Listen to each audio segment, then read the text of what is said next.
Hello বন্ধুরা, আজকে যে ব্লগটা আমি আপনাদের সাথে শেয়ার করছি সেটা 25th জুলাই মেহেন্দির কাজ ছিল এগ্রাতেই। আর পুরো ব্লগটা শেষ অবধি দেখুন।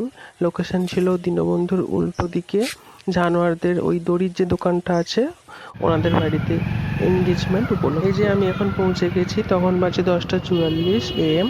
তো 10টায় হওয়ার কথা ছিল, একটু লেট হয়েছিল। ক্লায়েন্টের ডিমান্ড ছিল একটু ভরা ভরা মেহেন্দি পড়বে। এরপর কিছু ডিজাইন দেখাই আমি, ওনারা সিলেক্ট করে দেন। স্টার্ট আপ ডিজাইনটা কেমন লাগলো আপনাদের অবশ্যই কমেন্ট করে জানান। আর আমার স্পেশালি গণেশটা খুবই ভালো লেগেছিল, আমি ওরাই সাজেস্ট করেছিলাম, তো ওনাদেরও খুবই পছন্দ হয়। এই যে এখন পুরো কমপ্লিট ডিজাইনটা রেডি হয়ে গেছে, কেমন লাগলো অবশ্যই কমেন্ট করে জানান। আর ক্লায়েন্ট রাধিকার তো খুবই পছন্দ হয়েছে ডিজাইন। আর বাম হাতের মেহেন্দিটা খুব তাড়াতাড়ি হয়ে যায়, কিন্তু ডান হাতে ওই একটা চুড়ি থাকার জন্য অনেক সময় লেগে যায়। আর ওটাও নাকি ওদের মানে পুজোর পারপাসের কিছু ছিল, তাই জন্য ওটা খোলাও যাচ্ছিল না। আর সেদিন আমি আমার হেয়ার ড্রায়ারটাও নিয়ে যাইনি, যার কারণে কিন্তু ড্রাই হতে অনেকটাই সময় লেগে গেছিলো। ডান হাতের স্টার্ট আপ ডিজাইন, এখানে ব্রাইড ও গ্রুমের নামের ফার্স্ট লেটার দিয়ে করেছিলাম, আর বাকি ডিজাইনটা সেম ছিল। আর সেদিন কি খুবই মেঘলা ছিল, তো বৃষ্টি আসার একটা সম্ভাবনা ছিল। তো 1:30টার দিকে মানে পুরো দুপুরের দিকে প্রচুর বৃষ্টি হয়েছিল। আর এই যে বৃষ্টি, আর বৃষ্টিতে মেহেন্দি ড্রাই হতে কিন্তু অনেকটাই সময় নিয়ে নিচ্ছিল। এমনিতেই বৃষ্টিতে আর্দ্রতা অনেকটাই বেশি থাকে, যার জন্য মেহেন্দি শুকোতেই চাইছিল না। আর আমার তো জানলাতে বৃষ্টিটা দেখতে খুবই ভালো লাগছিল। রাধিকাদের বাড়ির কিছু কাজ চলছিল, তাই এসি রুমটাও ঠিকঠাক ইউজ করা যাচ্ছিল না, সে বারবার ড্রাই করতে যাচ্ছিল এসি রুমে। যাই হোক, অনেক ধৈর্য নিয়ে কিন্তু সে বসেছিল। আর এই যে দেখুন বিচ্ছুগুলো মানে কি বদমাশি লেভেলের করছিল, আমি দেখছিলাম যখন মাঝে মাঝে ব্রেক নিচ্ছিলাম।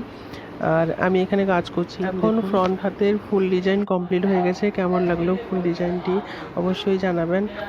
আর এইখানে এই যে সেই হাতের চুড়ির জন্য অনেকটাই লেট হয়ে গেছিলো, ওটা না শুকোলে আমি কিছুতেই ডান হাতের মানে ডান হাতটা কমপ্লিটই করতে পারছিলাম না। আর বাম হাতটা কিন্তু খুব তাড়াতাড়ি সুন্দর করে কমপ্লিট হয়ে গেছিলো। আর এটা ব্যাক সাইডের মেহেন্দি ডিজাইন, এটা কেমন লাগলো এটাও অবশ্যই কমেন্ট করে জানান। আর এরপর কিছু ফটো ভিডিও আমি নিয়ে নিয়েছিলাম।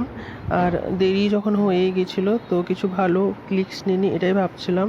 আর আমি কিছু ভিডিও ক্লিক নিই, আর রাধিকার বোন সেও কিছু ক্লিকস নেয়, আর আমি পোজগুলো দেখাতে থাকি মোবাইলে এক এক করে।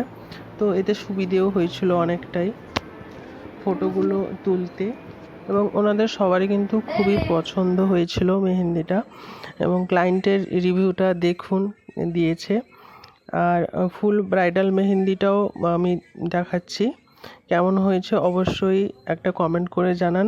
আর নেক্সট ব্রাইডাল যারা বুক করতে চাইছেন তো অর্ডার করুন, তার জন্য অবশ্যই ডিএম করতে হবে। আর এই মেহেন্দির কালারটা কেমন এসেছিলো সেটাও আমি আপনাদের সাথে শেয়ার করব। ক্লায়েন্টের থেকে আমি চেয়ে নিয়েছিলাম যাতে কালারটা আমি আপনাদের সাথে শেয়ার করতে পারি, কেমন কালার এসছে, অনেস্ট রিভিউ দেখাবো বলে। তো দেখুন কেমন এসছে কালারটা। তো ওনারা যেমন চেয়েছিল কালার, তো তেমনই কিন্তু কালারটা এসেছে, সেটা রিভিউ দেখে অবশ্যই বুঝতে পেরে গেছেন। এরপর আমার বাড়ি যাওয়ার পালা, তো আমি পেমেন্ট নিয়ে তো বাড়ি এবার বেরিয়ে পড়ি। আর এখানেই শেষ আজকের ব্লগটা। লাইক কমেন্ট শেয়ার করতে ভুলবেন না। থ্যাংক ইউ সবাইকে।